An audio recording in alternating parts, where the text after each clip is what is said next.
My name is Lyn Kirby and I'm a unit manager with Sunbeam House Services. I had the privilege to go to the Peruvian Amazon last year and went back again this year to work as a volunteer nurse, and I have to say it's one of the most humbling experiences I've ever had as a nurse. This is Iquitos, and it's where we joined the boat that we went up the rivers in, and there's Randy, one of our interpreters. There are two interpreters that work on the boat and help the English and American teams to talk to the patients that come on board. This is Francisco and Grimaldo, our navigator and engineer on the boat.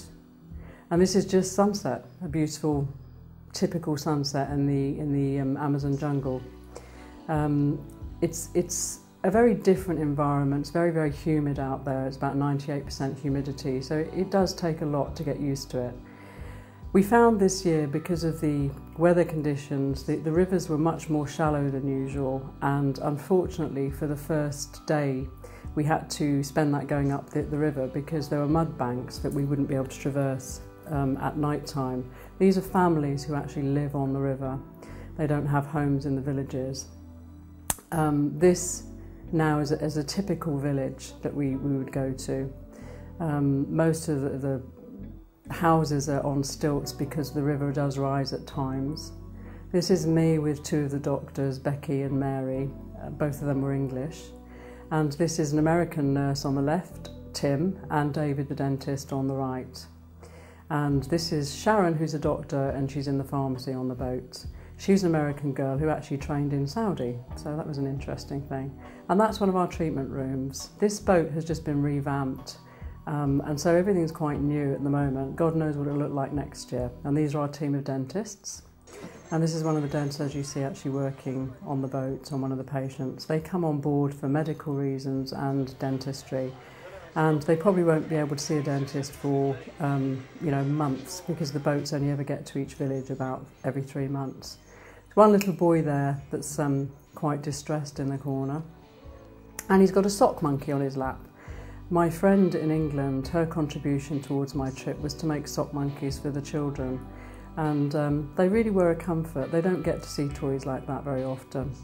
And these little girls have got bracelets on that Elaine also made, to give to the children. They're very grateful for our services, and I have to say we try to be as dignified as possible, but there's not much privacy on the boat. This is the ferry, and that's Francisco having a rest. He's our navigator and works extremely hard. This is the mud banks of the villages, and the patients had to walk through all of this and up a gangplank to get onto our boat. They've just had a delivery of stocks to the village, and that's Randy, one of our translators, with a very wet baby. They don't have nappies. Another sock monkey and a dental patient. She's got one of those wads of cotton wool in her mouth. And these were donated by an Irish lady who got these little toys from the ISPC, a queue of children waiting to be seen, and beautiful, beautiful children, of all ages. This is me in the village with two of the children in the evening time after we finished work.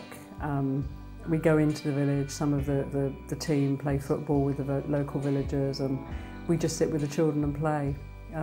The children, they look after each other from a very early age. That little child's got malnutrition. I don't know what Randy was doing with the cat there. It was a picture, he was trying to hold the cat but looked like he was killing it. Slightly better. But village life is lovely, very, very relaxed. Some villages don't have electricity, so when it gets dark it gets pitch black. These are the children waiting to play with us on the shore, and they're waiting there to come on board in the evenings. We used to sometimes do DVDs for them or play games. This is our queue waiting for the pharmacy, and two little girls down the corridor looking at the dentist room. Another sock monkey. This is Pepe, who was the teacher, and he did an awful lot of work with the children. Adores the sock monkey, I have to say. Again, children. If you look at their faces, some of them look quite sad. This is Mary, and this is a typical family all coming to see the GP at the same time, and this is our queue again. Each person seen individually, all families are seen together. Very happy little girl. the lovely mummy.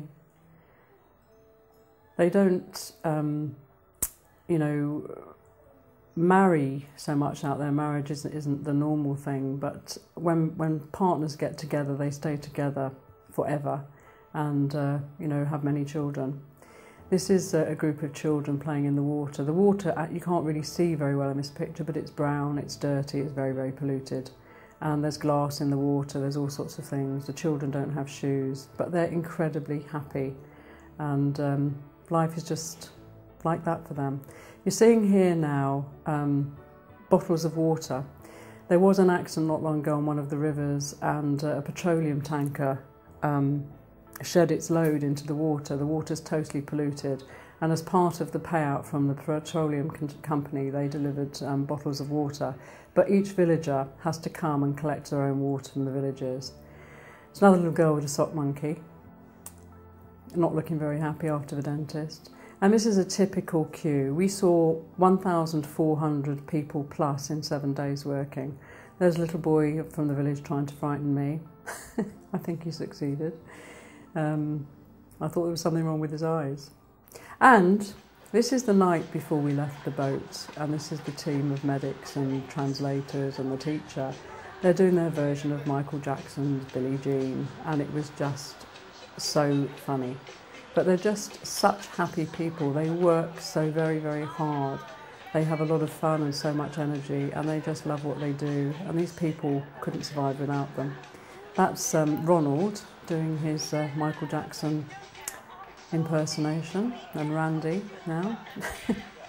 But it was just a wonderful experience, and something I want to repeat. They work tirelessly. Ronald in particular, the doctor in red there, he maybe has 3 or 4 days off between each trip and then goes back. And we start, you know, get up in the morning about 6 or 7, we have a prayer meeting in the mornings, and then we work all day until 4 or 5, then they go into the villages and, you know, have fun with the locals. So I have so much respect for these people, and one of the best experiences I think I've ever had.